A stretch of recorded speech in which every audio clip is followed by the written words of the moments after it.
International cricket में कई ऐसे प्लेयर थे जिनकी परफॉर्मेंस, जिनका टैलेंट उतना ज़्यादा नहीं, उनकी परफॉर्मेंस उतनी ज़्यादा नहीं है, लेकिन उनकी बात इतनी ज़्यादा होती है, उन्हें इतना ज़्यादा रेट किया जाता है, ऑल्दो उनकी परफॉर्मेंस उतनी ज़्यादा नहीं होती है। उन्हीं में से एक है शाहीन शाह अफरीदी और एक है बाबर आजम। अगर से आप इनके स्टैट्स देखेंगे तो बहुत अच्छे स्टैट्स, लेकिन उन स्टैट्स से, उन विकेट से, उन 50s, उन सेंचुरीज से उनकी टीम को यानी पाकिस्तान टीम को कुछ उतना ज़्यादा फ़ायदा नहीं हुआ। आज भी अगर से आप देखेंगे तो 10 ओवर में 90 रन दिए और वर्ल्ड कप की हिस्ट्री के पाकिस्तान में एक मैच में सबसे ज़्यादा रन कंसीड करने वाले शाहीन शाह अफरीदी बॉलर बन गए। वहीं बाबर आजम है, जिस मैच में वो रन्स बनाते हैं पाकिस्तान उस मैच को हार जाता है। 3 मैचेस पाकिस्तान जीता है, उसमें भी बाबर आजम ने रन्स नहीं बनाए, तब जाकर पाकिस्तान मैच जीता है। और कई क्रिकेटर्स ऐसे होते हैं जिनकी परफॉर्मेंसेस बहुत ज़्यादा अच्छी होती है, आउटस्टैंडिंग उनकी परफॉर्मेंसेस होती है, लेकिन उन्हें उतना ज़्यादा रेट नहीं किया जाता, यानी अंडररेटेड क्रिकेटर्स। और उन्हीं में से एक है मोहम्मद शमी, जिनकी परफॉर्मेंसेस तो बहुत ज़्यादा आउटस्टैंडिंग है। जब भी वर्ल्ड कप आते हैं, बड़े मैचेस आते हैं, बड़े इवेंट्स आते हैं, तो मोहम्मद शमी इंडिया के बेस्ट बॉलर बन जाते हैं, लेकिन उनके बारे में उतना ज़्यादा जिक्र नहीं किया जाता, इसीलिए वो one of the most underrated cricketer है इस टाइम की। आज मोहम्मद शमी के ऊपर बात करेंगे, कहाँ से उन्होंने क्रिकेट खेलनी स्टार्ट की और वहां से लेकर इंडियन टीम में पहुंचने तक का सफर उनका कैसा था, कंप्लीट डिटेल में बात करेंगे। आपको सिर्फ एक काम करना है, हमारे चैनल को सब्सक्राइब करना है। दिल्ली के पास एक गांव है जिसका नाम है अमरोहा, उस गांव से बिलोंग करते हैं मोहम्मद शमी। और मोहम्मद शमी की जो वालिद थे, उनके जो पिता थे, उनका नाम था तौसीफ अली। क्योंकि वो मोहम्मद शमी के फादर थे, तो उस गांव में भी वो एज अ फास्ट बॉलर बहुत ज़्यादा मशहूर थे, क्योंकि वो भी फास्ट बॉलर थे। मोहम्मद शमी के जो पिता थे तौसीफ अली, वो भी एक फास्ट बॉलर थे। और तौसीफ अली के जो पाँच जो बच्चे थे, उनमें से 4 उन्हें बेटे थे और एक बेटी थी। और मोहम्मद शमी के अलावा जो उनके 3 भाई थे, उन्हें भी फास्ट बॉलर बनने का ड्रीम था, यानी वो भी तेज़ गेंदबाज बनना चाहते थे।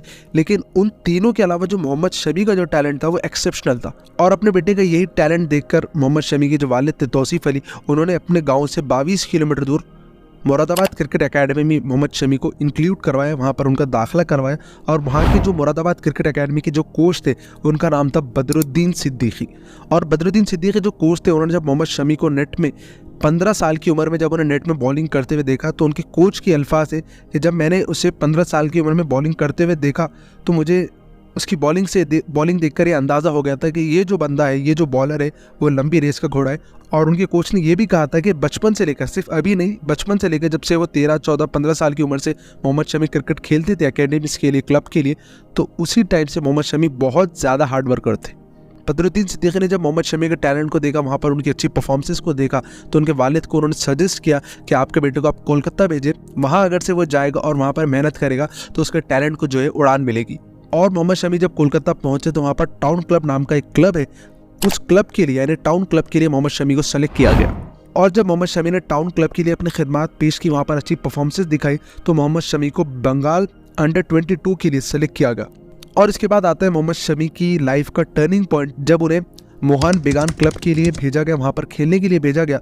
और वहाँ पर जब सौरव गांगुली ने मोहन क्लब के लिए जब उन्हें बॉलिंग करते हुए देखा, नेट्स में बॉलिंग करते हुए जब सौरव गांगुली ने मोहम्मद शमी के टैलेंट को देखा, तो से कहा कि इसके ऊपर स्पेशल नज़र रखें, ये एक टैलेंट है, ये मुझे लगता है कि शायद ये आगे जाकर अच्छा परफॉर्म करेगा। फिर उसके बाद 2010 में बंगाल के लिए रणजी ट्रॉफी का हिस्सा बने मोहम्मद शमी। डोमेस्टिक क्रिकेट में जब उन्होंने बहुत अच्छी परफॉर्मेंस दिखाई, तो उसके बाद उन्हें इंडिया ए के लिए सेलेक्ट किया गया, जहाँ उन्हें वेस्ट इंडीज़ के खिलाफ खेलना था। और उस मैच में मोहम्मद शमी ने बॉलिंग से नहीं बल्कि बैटिंग से परफॉर्मेंसेस अच्छी दिखाई। उस मैच में 10वें विकेट के लिए उन्होंने छत्तीसगढ़ पुजारा के साथ 73 रन की पार्टनरशिप की 10वें विकेट के लिए। रणजी ट्रॉफी 2012-13 में उन्होंने हैदराबाद के खिलाफ 36 रन पर 4 विकेट लिए, 71 रन पर 6 विकेट फिर उन्होंने हैदराबाद के अगेंस्ट लिए। और मध्य प्रदेश के खिलाफ उन्होंने 79 रन पर 7 विकेट और उसके बाद 72 रन पर 4 विकेट लिए। और इस तरह की वो आउटस्टैंडिंग परफॉर्मेंसेस रणजी ट्रॉफी में दिखाते रहे। और उसके बाद डोमेस्टिक क्रिकेट में अच्छा परफॉर्मेंस दिखाने के बाद 2013 में उन्हें पाकिस्तान के खिलाफ ओडीआई का डेब्यू करने को मिला। 2013 जनवरी में उन्होंने पाकिस्तान के खिलाफ अपना वनडे का डेब्यू किया। और 2015 के वर्ल्ड कप में मोहम्मद शमी ने सिर्फ 7 मैचेस खेले थे और उसमें इंडिया के सेकंड बेस्ट बॉलर बने थे, जहां पर उन्हें 17 विकेट लिए थे। उसके बाद 2019 में भी उन्हें उतने ज़्यादा मैचेस नहीं मिले थे, लेकिन उनकी जो एवरेज थी वो पूरे वर्ल्ड कप में हर बॉलर से, सब बॉलर से सबसे अच्छी एवरेज जो थी वो मोहम्मद शमी की थी। और 2019 वर्ल्ड कप में उन्होंने 4 मैचेस में 14 विकेट लिया था और उनकी जो एवरेज थी वो 13.78 की एक्स्ट्राऑर्डिनरी एवरेज थी। और उसके बाद जो अब 2023 का वर्ल्ड कप चल रहा है, उसमें भी वो इंडिया के बेस्ट बॉलर बन चुके हैं। 3 मैचेस खेले उन्होंने सिर्फ, और उसमें 14 विकेट लिए, और उनकी जो एवरेज है वो एक्सेप्शनल है, 6.71 की उनकी एवरेज। तो मुझे लगता है मोहम्मद शमी इस एरा के सबसे अंडररेटेड क्रिकेटर है, लेकिन उनकी जो परफॉर्मेंस है वो एक्स्ट्राऑर्डिनरी है। इसी तरह की वीडियोस के लिए हमारे चैनल को सब्सक्राइब करें। Thank you for watching.